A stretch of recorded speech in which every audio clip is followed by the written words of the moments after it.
chiro wakaromba sekuru tacho vanona kubata kubvisa vanogona hama uyai muzopona uya kumeporini kwatinananikwa munadasonokovunza ndepapi hatimboshaikwa sekuru vanoisunungura karomba nekuda kwesiriva.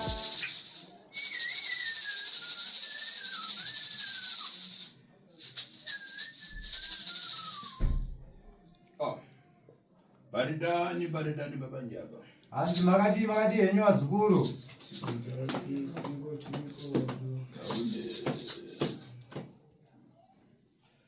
Kulitani kwa majoka nagangana kwa mujoka kuna mururi kwa mupita kuna mururi tambula chanji kuchitika. Hanzi kuriseko kukaitano kwa muri kubva uko kuri kubvira moto kwa muri kuenda kwacho kuri kubvira moto chiri kumboitika mukurarama kwenyu. Ndona kuleta tutize kuti tusvike kunoku. Nawo kumanika myeni. Usatulike makumbo mzuri. Mutu unovhara matare. Ndikakuyangana na adzuru kana ndalewa nkani nyenye ndikakuyangana nditangati kungwa nterera nini. Hanzi ndisati ndaendera mberi nenhau yenyu matambudziko amafambira asi ndakakutarisai ndikuona muri nherera dzakafirwa. Mungayangana kuti pai ari kupone kana kuti inkani tisauzangana ndikuona palibe. Kuti ndingatarise baba wamunoti baba kana kuti mukuru amai wamungati ndinoudzawo mubereki. Ndaona bereki pasina yese. Chokwadi ndonyaya kuchinetsa chokwadi iyoyo. Zvinotendwa. Iwe Robert. Muzukuru Robert. Sekuru. Ngana ndikuyangana pambumba izi. Nawe ndikuona pamuridzi. Inango impasa chisoni ngani yacho. Imwe nawe dzimwe nyaya dziri kuitika pavari nawe yachiona ndakaikurukura imwe yacho inondisatsitsi. Ndakaitaura nawe iyoyo inondisatsitsi iri kuitika pavari vana ivava. Chabwino. Apa ndingayambe kupita pankani yanu. Pari zvinezvi ndada kupinda munhau yenyu wazukuru yedambudziko ramafambira kuya panapa. Chokwadi. Ndikayangana paranango dzina rikuchoka pasi pedyo panga apa asi dzina iri ndikayangana kumambuyo kana munango mundu atafiriseri asi ziradatsiwa pamwana asi ndikayangana apa tobveya rikunimba tinasi. Shuwa sekuru. Pane zita riri kumhanya riri kuonekwa nasekuru asi zita iri riri kuita kunge vanhu vaviri mumwe wachona akafa uyu pari kuratidza kunge ndibaba vakazopa mwana wavo ari kurarama izvezvi. Uyu tinashava. Ndini zvenyaya ndine zita rababa iroro ndinaro zveshuwa. Chabwino urudani mbwere. Wakadii hako nhai tinasi. Tiriko takadiwa sewa. Mfumo wenyu ndiani mambo chiswiti? Chief wenyu ndiani ndimambo chiswiti? Ndimambo chiswiti. Ari dani konguru yanga. Hanzi vari seiko mambo chiswiti awo? Vari raiti ya. Chabwino. Zvinotendwa. So uyu ari pakati mbari wako? Uyu ari pakati mukoma wako. Chokwadi shuwa ndo mukoma wedu iwawa. Anopembera? Anonamata? Anamate asi kuti nawe tisi kuti svika panapa nawe matauro kuti ikuru chaiyo saka totombedza kufamba nawo ndozvomukuona izvi. Ndikuyangana kachiri mukhosi kuti itangati mundu ampembera. Hanzi ndosaka ndataura kuti anonamata here nekuti ndiri kuona kuti ari kuratidza kuti akapinda munzira dzechinamata nezvazvipamuviri pake. Iwe ramusabanja toni? Iwe simudza maoko roko rumwe chete toni? Furidza toni kwanja rako. Furidza roko rwako. Anditakudza niye? Anonditakudza ndiani? Ndini ndatakudza wacho. Ndinotakudza wacho. Okay, chabwino. Asi ndikayangana uye mukamuyangana napashi mangati zinangotembo achakati muntu wabwino azinangotembo achakati answeka nzeru mudambozviyangana? Chikuru chaiyo chatonyanya. Zvanzi ndakamutarisa mukomana uyu takudzwa uyu mukurarama kwamunoita naye mukugara kwamunoita naye anoita kunge munhu anomboita kunge kakupenga, dzimwe dzenguva munhu ari right kana kungonyarara zvisinganzwisisiki. Ndoyo zvaanotoita. Chokwadi asi akasiyamba kureva pangani yanu. Asi anoda kutanga kutaura panhau yenyu. Ndikayang'ana madhara, Ndakatarisa baba, ndikayang'ana adafiriseri kamadhara. ndakatarisa baba vari kutaura nezita rekuti tinasha baba vakafa, vachitarisa sekuru baba vakafa. Wakashaya 2005 kare. sho wakatisiya Kare. Imwe mukasara na mama. Makasara na amai, baba wakafa 2005, makasara na amai kaidi. Takasara na Hapa ndikayang'ana mama mudakara nawo mmoyi, makara nawo. Asi uyo umbuya tinacho. 2006 ndiada kuza mama kuti ngawachoke pamoyi, alibe kana kupopotana kana ndani. Mafara ya mkwadziwa. Zvanzi na sekuru, ndikutarisa mushure mekunge baba vafa.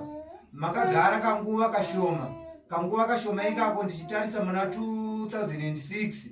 Mukomana wamuri kuti ari kurwara wamusiri kunzwisisa anonzi Takudzwa. Akabudisa mashoko ekuti amai baba zvavafa. Azviite here kuti mudzokere mukati memusha wenyu nekuti isisi tiri vanhu. 2006 hapana kutaurika mashoko iwayo naTakudza achudza amai. chokwadi ndodambudziko yacho kuti amai akatozviwadzinga kamba. Hanzi aiwa, musandimhanyire ndikudzire zvakanaka dare renyu. Haana kuwadzinga zvezvokuti akatoti amai ibvai endai, havana kumbobva vanetsana. Kana munyamura kabhesa adasiya kabhesa dzakasiyiwa namamona wache, adasiya magarimoto mairi, uyo Takudzwa kugurisa. Kana zvinhu zvakasiyiwa zvavakashanda pamwe chete nababa, mombe chaidzo dzakasiyiwa nababa, nemotikari 2 dzavakasiya baba, ndikuona Takudzwa akazvitengesa zvinhu izvo. chokwadi sekuru, chokwadi chai. Saka ndonyai kunetsei. Azikuona ngani yacho manje. Asi ngumboona nhau yachona inozoitika manje. Zvodachitika pesa wewe udapururira uri kana ukwatire uyu musikana Uyu musikana ndakatarisa Sabia uyu iwe yangana kuno. Hanzi chasa kuno uyu musikana. Rabeka ne. Hanzi anonzi Rabeka ndiye. So, vanda iwe ngona kani. Vandu vadakara wakara uyu mama Peter uyu rapacha adzinga mama ndozvimisei. Adendikazirangana apa. Pada firiseri mama wacho vadakara pomwe masiku ate 2023 uyo mbadatanga kusunuka msikana umafara Ndruka sekuru. Sekuru ari kutsanangura vachiti ndichitarisa zvakaitika 2006 zvokuti amai vakabva mumusha. Vachibva mumusha vachienda kumusha kwavo, amai vakatozomboti raramei kwemakore akati vakazokusiyai muna 2012. Chokwadi. Kubva ipapo muna 2012 takafamba futi zvakare makore akati wandei pachiitika zvinhu zvisinganzwisisike. imwe mutifamba profita atipa maifamba profita ngani ya matenda maipata ngani yekumwikwa mudabariwa paiwani akari wachirudzika panguva iyi makatanga kusanzwisisa, makatanga kufamba kumaprofita kung'anga, makatanga kufamba kung'anga, maenda kung'anga ikoko makanzwa kuti nhau iri kubva kumusha kwababerenyu wari rudzika. Kana hama hatuziwe baba. Hamuziva hama dzababa. Hanzi mirai ndiende nemi mbijani. makara Magara. Sabana mafika pachaka pa 2023 Hanzi manje mumakore ari padhuze na 2025 uyu 2023. wewe Rabeka ndikakozha 2023 ukumbuka jani Hanzi pauriyo Rabeka ndiwanoda kubvunza, ndinoda kuti undipindure kuti ndakakubvunza kuti 2023 chii chauri kurangarira, unofungei? Hapana chandikurangarira. Kojima akunemba patsogoro pako ndiani? Anonzi Jimu ari kubuda pamberi peuso hwako, ukama hwako naye ndiani wako. Akarina hanzvadzi yamama wako? Akasira hanzvadzi rasiboni yumba mama hanzvadzi yamai wako. Ndizvo chaizvo. Hanzvadzi yamai. Apa ini ndaikumbuka pandareva 23 ndaikumbuka penangu uchakumbuka kuti ine kune kwandambopinda na tiya. Hanzi nini pandabvunza kuti 2023 unofungeini 2023 chii chauri kurangarira muna 2023. Sekuru aifunga kuti uchataura kuti ndine kwandakambofamba nasekuru Jimu, ndosaka ndataura zita rekuti Jimu unofungei 2023. Munopita profita? Hamuna kuenda kumaprofita na sekuru Jimu? Ndakaenda nawo asakare ndakatongonawo zvinhu zvisina. Ona ana yake kuruwa ana yako iri kuruwa ngaisaro iri kuruwe. Taura ka. Uona imwana bashi. Hanzi ndoda kuti muteerese zvakanaka imimi vakomana. Pa 2023 apa uyu adapita kwa sekuru wanu, uyu alipokuzana kuti afuna kupita aona kuti ine ndapururuka ndiripo kana kukwatiriwa, uyu vapita kwa sekuru kuti ine mama anzote ndafaira pinango kuna mapepo unaona jani kuna tifambe kuti kwa mudzi wako kupambiwa. Zvanzi ndoda kuti munzwisise mimi hanzvadzi dzacho. Pandataura nawo ya 2023 ndakuchiudza mimi hanzvadzi dzacho na kuti 2023 chii chakaitika. Musikana pane pfungwa dzakapinda maari kuti inini ndani nguva vamwe vangu vakaroorwa vane vana, ndangokura handina nondida, ndakangoda nemunhu ngwadikidiki handichadiwe. Akaenda kuna sekuru wenyu Jimu muna 2023 imomo. Aenda kwa sekuru Jimu akanovati sekuru ndauyawo panapa, asi nhau yandafambira panapa iri kundinetsa, handisikudzidzisa zviri kuitika pakati pekurarama kwedu kubva mukufa kwakaita amai. Inini chai imba ndakangodana nemunhu ndiri kubva ndarambana naye. Vakawirirana nasekuru Jimu vakaenda kumuprofita, vane kumuprofita kwavakaenda. Ndiko nini? Hanzi hamuna kumuprofita kwamakaenda here nasekuru Jimu? Handina. Hamuna? Raikapinda ti. Aitwa maenda ndiani? Anonzi maenda ndiani?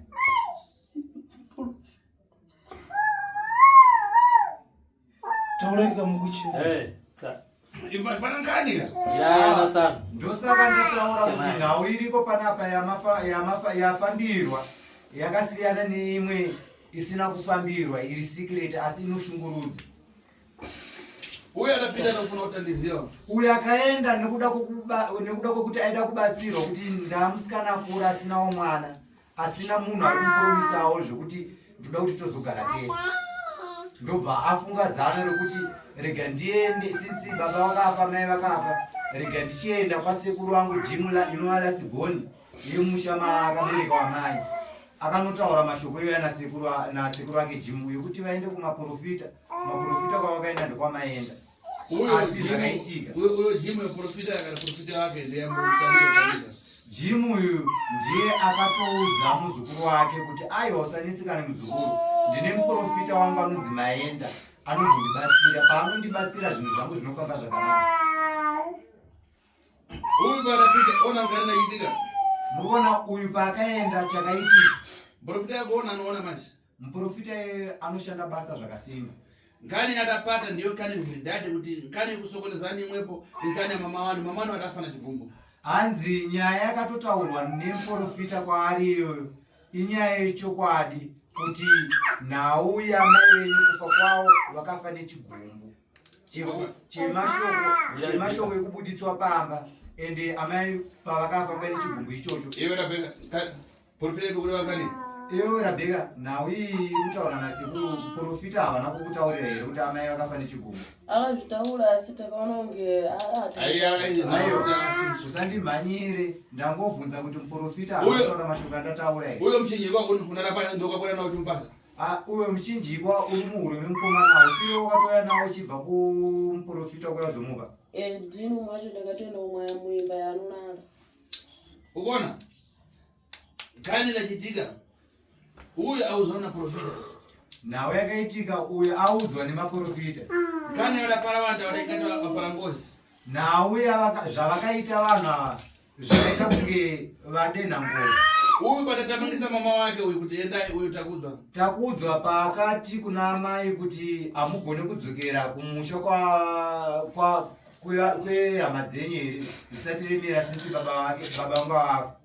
Zvino izvozvo amai vakaenda nebundu pamoyo. uyu akabva apinda munyumba maigona pai ndomai akatamba kugara uyu. Takudzwa muimba mubedroom yaigara mai vake nababa vake ndiyo inova zvakare yakaisa mubhedha wake achitanga kugara imomo yeye. Takudzwa uri kugara mu takudzwa vanogara muimba yairara mai nababa ndoma anotogara nezvezvi ndozvaanotongoita izvozvo ndozvaanotoita izvozvo. right mukona nkani uyu akara umene munyumba imene iya mukona nawe yakazoitika uyu agara muimba iya mama dzuru mutima adafa pamwana chigumba achidziwa kuti munyumba manga mandaigona namamuna kwaiwana uyu ndomapinda makutabezvinchita. amai pavakanzi endai kumusha havana kuda kuratidza kuti vabatikana, asi vakaenda vakabatikana kudaro kuti zvinhu zvandasiya zvandakashanda nengirini nemurume wangu asi mashoko andaudzwa nemwana regai ndiende vasare nazvo. Asi vagara munguva iyi vagara vaenda kumusha kwavo vakazorwadziwa futi zvakanyanya kuti asi mwana akandidzingira kuti iye asare achigara imomo nemukadzi wake. Rebeka mira yasekuru vasekuru ukaita Rebeka dzikamisa hana sekuru vanobvunza yavo ya2023 makore maviri ari mumashure ukata uchaziya handiti asi dzatakudzwa ndodzaona kuendera kumberi mira adikatipinde kwaari hanzi okay ndikuona ane shungu dzekutaura rega ndichitanga kutaura naye. iwe uona uyu aitwa jimu ukaona munhu wandi kutaura sekuru wake anonzi jimu profitayo mwaenda uyu aiwa chadidi aiona muprofita anonzi maenda kuona aiona zvakanaka ende akataura dare rake mwana weyu zvakanaka nkani iye kuti mama wenu afuna kuti alipiwe nhau yekuti amai venyu matambudziko ari kuitika mukati mukurarama kwenyu inhau yekuti amai vakuda kuripwa vakafa vaine bundu. iye uri kuzwa naprofita kuti wewe kuti mpepo ipere penangu ungakwatiriwe gona nasekuru wako iwewo hauna kudzwa namaenda here iwewo kuti dambudziko rako rauinaro ingozi asi ngozi yacho kuti ipere unofanira kurara nehanzvadzi yamai vako anonzi jimuni. Hazvina kuitika izvozvo. Naisisi imwe kuona rapachi muri kuona vakomana uyu akatogona katatu uyu hanzvadzi yenyu akarara nasekuru yenyu ka3 mirai sekuru achadzoka futi tinasi sekuru achaya kwauri angachifamba wega singatombondudzi ngadairika tinasi natakudzwa mirai sekuru vaendere dare rake iwe takudzwa une yako ongosingadai tinasho neyako vatega tidzokere kuna Rebeka ari kuenda pamberi. ukaona apa mukataura ndichitanga chii apa mona nkani uyu paragona katatu adaropaswa patupu uyu mwana uyu ngwajimu hanzi ka3 akarara nasekuru wenyu ka3 nemisisi akatosvika pakuita mwana wakabata uyu mwana uyu ndwasekuru nemisisi chama mwana kuti akatouya pane mumwe wataitoziva akaitofambira achuyapamba zvisho chiki aya paripe nawe wacho hanzi zvese izvo ndiri kuzviona kuti kune wamakatonyekewa chokwadi kati tine mukwasha kati uyu adauziva kuti wewe kuti ngozi ipere gona nahanzvadzi yamai wako uyu akatonyengerwa kuti ngozi ipere rara nehanzvadzi yamai vako nekuti amai vako vakafokatsama zvabuda pachena izvi chokwadi sisiavangochita sei kwengotitaitamuka kufamba tichiti sisi mumatambudziko rikubva kwababa kwavangu saka zvamandedzera munogozva mandedzera kuti andizaniti kuda kuenda kuona hama yakapa kune hama yapaboedere kunokwandurukwewa iwe nyamara zvada pachena yarara une yako ichauya zveshuwa hanzi wakuudhara takudzwa saka sekuru nasiya zvinhu zvichaonewa vakukuno Saka imapa muchiita nasekuru shuwa. Naisisi. Dambudziko lacho ingwani tefamba tichiti ndidzinza rekwedu Ai, nawe dzinza rakwani. Hanze kwamaifamba pachena tatoziva. asi zvazvisi kubva kudzinza kwenyu zvakatangira kuna amai. Inini sekuru akandiudza kuti uona iwe wakura seini ndinoda zvaona kuti ndakura. Hapana chamukutaura kuenda kwatakaita ndopakakazodziwa kuti tozoti kwasekuru muchakuda Tinashe. Ndio mamaita sei. Hanzi ndobva maita sei pamakaenda kwasekuru. Ukatsirwa kuti ndakura wakaita sei kuna sekuru. ndopakanditi kana uchida kuti uorera tanga warara neni. zvinonyadzisa mukutaura iko ipapo.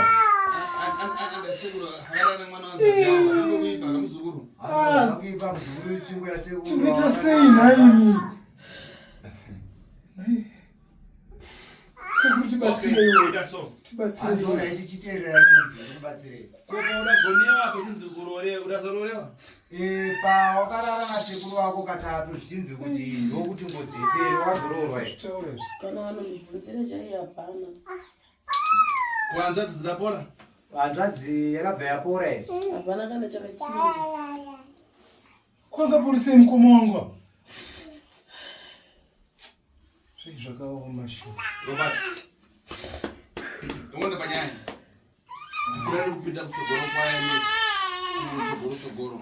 Ifuna profita adabada dare aweti bopita naye. Tione panyanya hii. Enyaya ili kudade ngozi kama ifuna ulipiwa. As ava vanondrenga kuti uyalaliwe.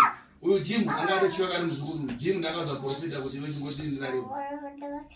Hanzi na Robert zvana sekuru Robert ndoda kuti nawe ndisanyanya ufamba nayo zvakanyanya. Ndoda kuti Jim na Maenda vauye panapa kwezi. Ndekuti Jim ndiye akatofurira Maenda kuti udza muzukuru wangu mashoko akati nekuti nekuda kuti aitogara achitochiwa muzukuru wake. Saka ndoda kuti nditaure zvakaitika zvese varizive nyaya variyo. Profita ibvunza denga. Kwani nanobwera? Hanzi kwandiri nanobvuma. Nonge tashowe. Unoziva sei kuti abvume? Rebecca. Unoziva sei kuti abvume muprofita?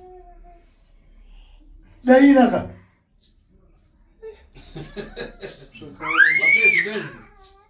Zvinonyadzisa mfungi. Sekuru vakajaka sekuru vakachivawo vakati migunde.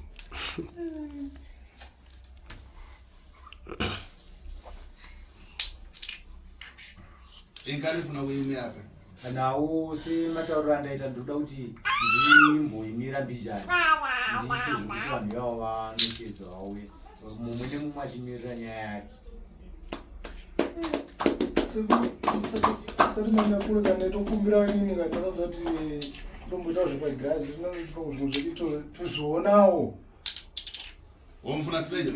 Toonawo kuti chii chikuitika chaizvo mufananidza ndizvo chese taitokumbirawo izvozvo kuti sevatopedzisira toonawo kuti zviripo kuipa. Hanzi hazvinoipa. Sipeja reita zvasipeja pomwe. Zvegirazi ndinotoitisa ndinoonesa vanhu girazi voti. Funa kukonzera muyangane pasipeja. Ndichakugadzira izva ndinogadzira kuti mutange kuona mega. Machigwanaiso ndopa neshungu dzangu eni kuti vanhu vose vaingoita zvakaita. Pashungu dzako Tinashe. Uda kuona zvakataura sekuru futi. Ndinapindire sekuru. Uda kuona zvataura nasekuru pagirasi. Zvikuitika pindira mubvunzo wangu. Uda kuona zvataurwa nasekuru zvaJim naRebecca namaenda. Takaona dambudziko kubva kuna ukunzvenga mubvunzo wangu. Sekuru vatsanangura vakupai chiprofita chidambudziko rimwe rimusangani mukati memhuri. Ukazokumbira kuti uda kuona pagirasi ndiri kuti uri kuda kuona here Rebecca naJim. Ini ndafuna kuona. Hanzi zvakuda kuona zvaRebecca. Alright. Nezvako iwe Tinashe. Adakuona nezvako iwe pomwe. Hanzi ada kuona nezvako takuti. Asukupenda. Atakudzwa handiti utorwara here saka vakapenga nipengene. Vanhu vanopenga. Anopenga nini? Masikuitike vanhu. Mkono wangu ipapa kuti mtoto yako nongoka. Kuti kutotsvetana ndototothaimira baba kana usiku chaichayo katala rovhomoka kana kumba kwacho zvanoitaka. Totothaimira kuti anhasi mwanga linani lotira. Tambura. Takuza masupiti ndiani nani? Ndinoda bheka kana tinacho. Vatora nini utanzi ndopenga. Ukagara ukatoitira jini kumba cheyo kana kwachaira ndopenga. Kutsvera chonzi chese pungwe munhu achikutsvera cheka. Apa ipapa unzoti isi tikupenga mona dambudziko rangu ndokutanga kukonzeresa. Anogona kutopupuza chibatidza moto chinonga tugubha chipisi. Inini kana kubasa chekucheko kana basa racho unongoshanda asipo hamana kana kunoora chekucheko. Iwe simudzarogo. Iwe simudzarogo nani? Iwe maja wako asuita zvaorero. Handinoita unochera goridhe. Ndizvo sekuru. Ndizvo chaizvo sekuru. Izvo ndakatori kujumbo kusoka. Takashanda makuru chiedza kutsvaga mari asi kana kubatika segomba iroro tinenge tichishanda iroro. Angakukwira kupana kubiri. Saka takudzai mondo dzai handi kuna sekuru. Zvinobuda pachena izvi. Anzi aona kunyepa nekuti asi kuti ziserawa sekuti tochatokumbirawo kuti mutibatsire papa kana kutofamba kwacho kana kutogara kwacho anotaura zvisiri kana kutomboenderana zvatikuita anogona ipapo kubva tavengononga tugubha chaenda kusekubhini achingononga tugubha chaenda Peko wakanzi ufana kugara une safo yaweni saka yafa kugara anenga sekuru ipapa anogona kutoita wiki asina kana kudya mhandi muona kuti ateta kupera dai akuona nawo mtupi yake tasarokora vari munhu mukuru tasarokaadarika pesa apa angatoni miri tisitatoa chete dzinzariro twanhu wajaindogekazakudya hasi kana kutodya hadye komupa sadza anogona kungolirasa aje sori pandakatobva kubasa basa wachikubudawo mari gamuchidamuziko racho ndiro rimwe chete rinoramba richinetsa irori chao apa sofana ndadu mchapiwa mshonga kwanza chakugadzira mshonga ilo ndo wakagadzira munanga menyona bado wakagadzira mshonga ukuthi vaende kunotaura na sekuru wao nemprofita abwene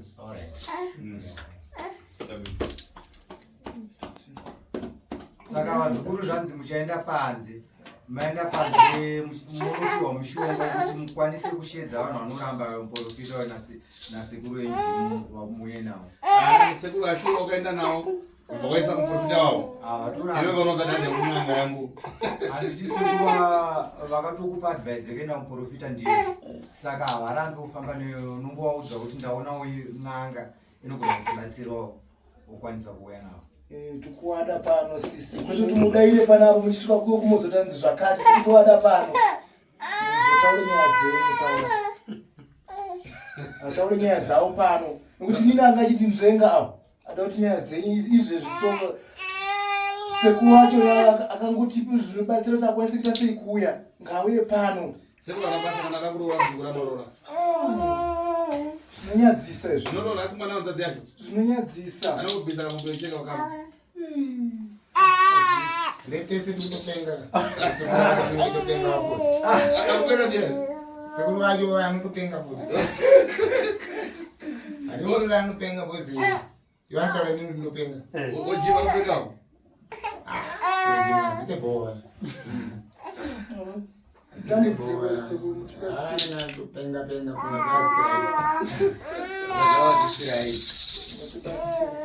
chabwino zvakanaka muenda panze muchanopiwa mushonga